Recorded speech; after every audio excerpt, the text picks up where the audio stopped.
여러분 안녕하십니까. 자, 5월 28일 5월의 마지막 주일, 오늘도 여러분들과 함께 사무엘하 시리즈를 함께 하도록 하겠습니다. 오늘은 5번째 시간으로 도리를 다하지 않는 사람의 결과라는 제목으로 함께 하겠습니다.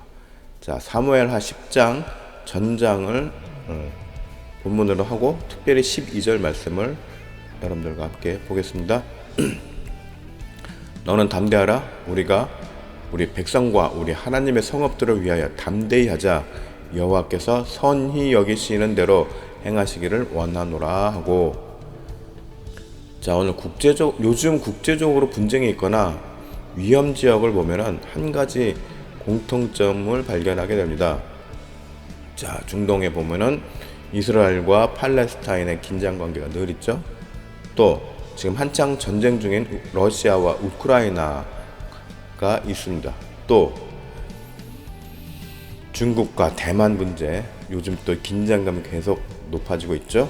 그 다음에 늘 빠지지 않는, 아직까지도 70년 동안 전쟁 상태인 한국과 북한. 가만 보면요, 모두 인접한 국가이거나 동족 간의 대립입니다. 그리고 이들은 모두 역사적으로 깊은 갈등 관계에 있거나 종교적, 정치적 이유로 서로 대립하고 있습니다. 그런데 이러한 극도의 긴장 관계 속에서는 사소한 오해로 인해서 충돌이 발생할 수 있는 가능성이 아주 높습니다. 자, 오늘 본문인 사무엘하 10장의 내용도 비슷한 상황이 나옵니다. 본문에 등장하는 암몬 왕국은 요단 동쪽에 위치해서 과거 이스라엘과 여러 번 전쟁을 치른 경험이 있었습니다. 사사기 11장 4절에 얼마 후에 암몬 자손이 이스라엘을 치려 하니라 라는 기록이 있고, 또 사무엘상 11장 2절에 암몬 사람 나하스가 그들에게 이르되 내가 너희 오른눈을 다 빼야 너희와 언약하리라. 내가 온 이스라엘에 이같이 모욕하리라 라고 심한 도발을 한 기록도 있습니다. 그런데 다윗과 암몬 한운왕의 아버지 나하스 사이에는 알려지지 않는 어떤 사연이 있는 듯 합니다. 사무엘상 11장 2절에도 나하스가 나오죠. 자, 오늘 본문에 위쪽에 2절을 보면은 다윗이 이르되 내가 나하스의 아들 한운에게 은총을 베풀 때 그의 아버지가 내게 은총을 베푼 것 같이 하리라 하고, 다윗이 그의 신하들을 보내 그의 아버지를 조상하라 하니라. 다윗의 신하들이 암몬 자손의 땅의 이름에.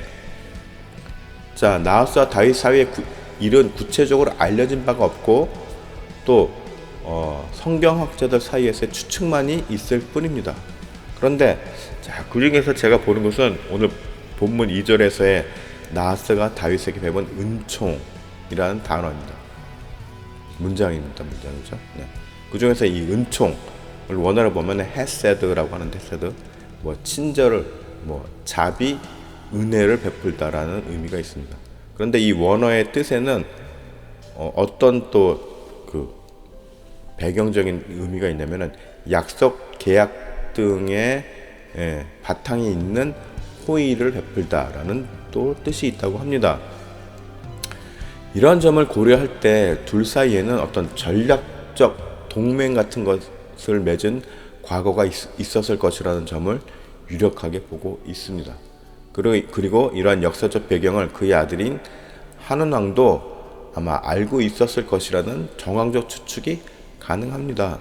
왜냐면 왕들은 계속 선왕의 어떤 그 역사적인 그 자료들을 이제 인수인계 받으니까. 네, 그렇죠. 그렇지 않고서는 다윗 왕이 잠재적인 것도 아니다. 거의 적성국인 나라에 사신을 함부로 보내지는 못했을 것이기 때문입니다. 자, 오늘날도 마찬가지이지만은 비록 적성국이라 할지라도 상호간의 경제사동은 외교적 차원에서 서로 챙기는 것이 관례입니다. 그렇죠? 네. 얼마 전에 영국에서도 영국 그 왕이 죽었거나 죽었을 때도 그렇고, 또 이제 새로 이제 왕 이제 취임할 때도 저기 뭐죠? 왕 대관식을 할 때도 영국에서 북한에도 초청장을 보냈답니다. 김정은 위원장에게도. 네. 네. 적성국이잖아요, 사실은. 네. 다 이렇게 외교적 차원에서 관례대로 이렇게 보내고 서로 왔다 갔다 교류도 하고 합니다. 다윗의 조문 사신 파견은 이러한 차원으로 보는 것도 설득력이 있다고 보는 것입니다. 자, 3절 한번 보겠습니다. 자, 문제는 이 3절에서부터 나오게 됩니다. 암몬 자손의 관리들이 그들의 주 한운에게 말하되, 왕은 다윗이 조객을 당신에게 보낸 것이 왕의 아버지를 공경함인 줄로 여기시나이까? 다윗이 그의 신하들을 당신에게 보내 이 성을 엿보고 탐지하여 함락시키고자 함이 아니니까 하니. 다윗이 보낸 조문 사신들을 암몬은 첩자로 보고 있는 것입니다. 그리고 4절에 이제 큰일이 나죠. 이에 한온이 다윗의 사신들을 붙잡아 그들의 수염 절반을 깎고 그들의 의복에 중동 볼기까지 자르고 돌려보내네. 자, 여기에 이제 암몬의 무리한 대응이 시작됨으로 인해서 갈등이 시작이 되는 거죠. 자, 일단 조문 사신을 파견했다는 것은 외교적으로 정상적인 국가 간의 교류입니다. 그리고 이 조문 사신은 오늘날로 말하면 대통령을 대리해서, 그때는 이제 왕을 대리해서 가는 거죠. 그렇기 때문에 이들에게 모욕을 주었다는 것은 선전포고나 다름이 없습니다. 그렇죠? 예. 이게 저는 지난주에 다루었던 도리에 대해서 오늘도 다시 한번 언급할 수밖에 없는데, 다윗은 어쨌건 간에 상을 당한 암몬에 대해서 조문 사신을 통해 이웃 국가 간의 예의를 갖추고 국가 간의 도리를 다하려고 했던 것입니다. 성경학자들 중에는 이스라엘이 당시 블레셋과 모압과의 전쟁을 통해 승리해가지고 세력이 아주 커졌습니다.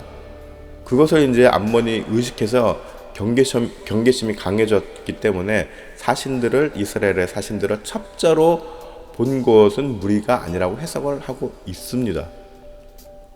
물론 암몬이 당시의 주변 정세를 고려해서 이스라엘 사신을 경계하는 것은 있을 수 있는 조치라고 봅니다. 네. 적성국의 사신이 왔을 때 마냥 호의하지는 않겠죠. 네.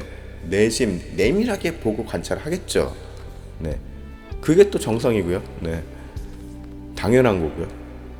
그런데 암몬은 구체적으로 이 이스라엘 사신들을 대하는 방식에서 문제가 있었다고 보는 것입니다. 자, 당시 고대 근동 지역의 문화를 고려할 때 남자들은 모두 다 수염을 기릅니다. 남성성의 어떤 상징으로 봅니다. 그런데 이 남자의 수염을 자르는 행위는 아주 치욕을 주는 행위입니다. 치욕적인 도발을 하는 행위입니다. 네. 그리고 또 이스라엘의 의복 문화라는 것이 겉옷을 발목까지 원피스처럼 쭉 길게 그냥 통으로 입는데 그 안에 속옷을 입지 않았습니다. 그런데 이 사신들의 겉옷을 엉덩이 부분까지 잘랐다는 것은 아주 미니스커트처럼 만든 거죠. 네. 씻을 수 없는 모욕을 주었다는 것입니다. 네. 암몬이 이스라엘 사신들을 명백하게 확실하게 첩자로 판단했다면은 근데 이 사람들을 돌려보내거나 추방 조치를 취했으면은 그나마 좀 덜했을 것입니다. 네. 그런데 이렇게 인간적인 모욕까지 주었다는 점에서 도리상 선을 넘은 행위를 한 것이 되는 것입니다. 사신들을 그렇게 했다는 것은 곧 왕을 그렇게 했다는 것과 마찬가지이기 때문입니다. 그렇죠? 결국 이 일을 계기로 양국은 전쟁까지 가게 됩니다. 자, 이제 여기에서 우리가 또 짚어볼 수 있는 부분이 있습니다. 6절 말씀을 보면은 암몬 자손들이 자기들이 다윗에게 미움이 된 줄 알고 암몬 자손들이 사람을 보내 벨루엇 아람 사람과 소바 아람 사람의 보병 2만 명과 나아가 마아가 왕과 그의 사람 1000명과 돕사람 12,000명을 고용한지라. 아주 급했습니다. 덩달아 저도 마음이 급해지네요. 자, 암몬은 자신들의 행위가 선을 넘은 무리한 조치였음을 알고 있었습니다. 깨달았습니다. 그러면 이스라엘에게 뭐 사과를 한다던가, 우리 실무진이 실수를 했다, 뭔가를 오해를 했다, 네, 이렇게 뭐 외교적으로 평화 제스처라도 취했어야 했는데, 오히려 자신들의 위성 국가들을 동원해서 전쟁 준비에 돌입하게 됩니다. 아주 불에 기름을 붓는 거죠. 그래서 이제 12절 보면 이스라엘이 똘똘 뭉치는 결과를 낳게 되는 것입니다. 너는 담대하라. 우리가 우리 백성과 우리 하나님의 성읍들을 위하여 담대히 하자. 여호와께서 선히 여기시는 대로 행동하기를 원하노라 하고, 아주 당당함이 느껴지지 않습니까? 이 12절 말씀에서. 네. 뭡니까? 결국 암몬의 이 무리한 도발은 이스라엘로 하여금 결전의 의지를 다지게 하고 하나로 뭉치는 계기를 만들게 되는 것입니다. 자, 명분이 뚜렷한 전쟁에서의 군인은 목숨이 걸린 전장에서의 정신무장 자체가 다릅니다. 자, 베트남 전쟁이 그랬고, 자, 미국이 베트남과 전쟁을 치렀습니다. 그런데 당시에 베트남 전쟁에서 미국은 베트남을 잘 몰랐습니다. 무리한 작전을 펼치고 무리하게 병력을 막 전쟁에 투입했다가 진짜 허무한 죽음들을, 전사자를 많이 발생시켰습니다. 당시에 우리가 잘할 때는 80년대에 잘할 때는 막 그 헐리우드 영화를 보고 월남전 전쟁의 군인들이 굉장히 멋있어 보였지만, 사실 실질적으로 베트남 전쟁 당시에 미국 수뇌부는 무능했습니다. 무리한 작전으로 인해서 쓸데없는 희생을 자초했습니다. 그리고 결국 패했죠. 얼마나 많은 미국 군인들이 죽거나 다쳤습니까? 또 이라크 침공이 그랬습니다. 결국 못 찾았잖아요. 원했던 걸. 이라크를 어떤 명분을 갖고 침공해서 막 그 핵물질인가요? 뭔가를 찾았는데 없었잖아. 못 찾았습니다. 또 이번에 최근에 몇 년 전이죠. 아프가니스탄에서도 결국은 못 버티고 미국이 철수했습니다. 무리한 군사적 행동에는, 명분이 없는 무리한 군사적 행동에는 반드시 치명적인 안 좋은 결과가 따른다. 그리고 우리가 가장 피부로 알 수 있는 건 뭡니까? 러시아와 우크라이나의 전쟁을 통해서도 알 수 있죠. 러시아가 3일이면 우크라이나를 점령할 줄 알았습니다. 그렇죠? 네. 그 외교적으로 유럽이 어떤 대응을 하기 전에 3일 만에, 마치 6.25 때 북한이, 김일성이 남한을 3일 안에 점령한다, 뭐 이런 시나리오처럼. 그런데 착각이었죠. 전쟁이 그렇게 쉽게 됩니까? 네. 그리고 군사력 2위였던 군사 최강국 러시아가 전쟁이 지금 1년이 다 돼가도록 아직도 좀 지지부진하고 수십만 명의 전사자를 낳는, 그래서 국력이 엄청나게 지금 갉아먹고 있는 상태이죠. 그런데 반면 우크라이나는 어떻습니까? 자, 우크라이나 군인들은 침략을 당했습니다. 그래서 국가와 자기 가족들을 지키려고 모두 전선으로 나가서 열심히 싸웁니다. 네. 하지만 왜 싸우는지를 모르는 러시아 군인들은 도망가기 바쁘고 탄양하고 전의를 상실하고 심지어 용병의 수장까지도 러시아를 비난하는 일이 벌어지기도 하였습니다. 자, 비단 국가 간의 어떤 갈등 문제뿐만 아니라 개인 간의 문제에서도 마찬가지일 것입니다. 상호 간의 도리를 지키고 산다는 것은 일정 부분 상대방의 영역을 존중하는 마음이 기본적으로 있어야 합니다. 자, 14절 한번 보겠습니다. 암몬 자손은 아람 사람의 도망함을 보고 그들도 아비스 앞에서 도망하여 성읍으로 돌아간지라. 요압이 암몬 자손을 떠나 예루살렘으로 돌아가니라. 결국 암몬의 동맹군들은 패하게 됩니다. 이에 대한 성경학자들의 해석 역시 전쟁에 명분이 없는 상태에서 동원된 군인들의 어떤 정신부장이 없었다라고 지적을 하고 있습니다. 지금의 러시아와 마찬가지죠. 역사가 어쩜 이렇게 반복이 되는지 모르겠습니다. 자, 특히 당시 아람 군대는 병고와 마병을 갖춘 최강 전력이었습니다. 그러면 또 패했습니다. 당시의 병고와 마병은 오늘날의 최신식 5세대 탱크, 중화기로 무장한 것과 같다고 볼 수 있습니다. 앞서도 말씀드렸지만은 역사를 통해서 우리는 국가가 아니다, 개인가 아니다, 서로 존중하며 인간으로서 도리를 지키고 살아가는 것이 얼마나 중요한 것인가에 대해서 다시 한번 깨닫게 되는 것입니다. 자, 하나님은 이 땅에 성자 예수 그리스도를 보내셔서 육신을 입고 살아가는 우리들에게 똑같이 육신을 입은 상태에서 삶의 매뉴얼을 남겨주셨습니다.